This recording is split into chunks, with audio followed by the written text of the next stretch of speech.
आ गई लो अपने ससुराल हो, बहू जरा घुंघटा गिराला।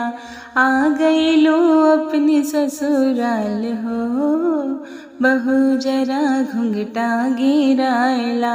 अगल बगल तेरे ससुर जी खड़े हैं, अगल बगल तेरे ससुर जी खड़े हैं।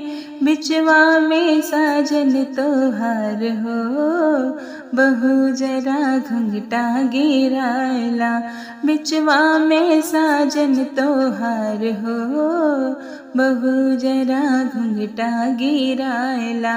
आ गई लो अपने ससुराल हो, बहू जरा घुंघटा गिराला।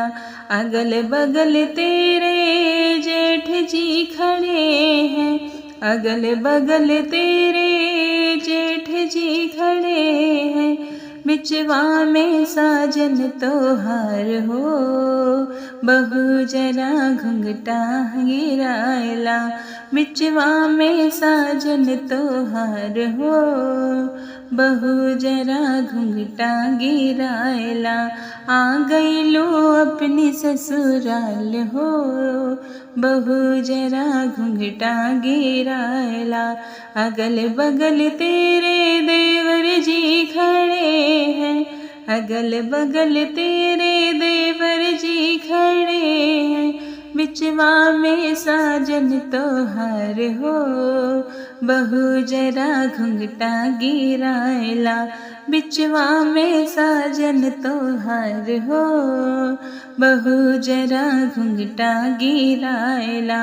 आ गई लो अपने ससुराल हो, बहू जरा घुंघटा गिराला।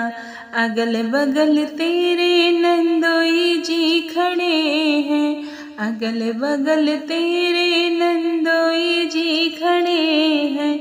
बिचवा में साजन तोहार हो, बहू जरा घुंघटा गिराला।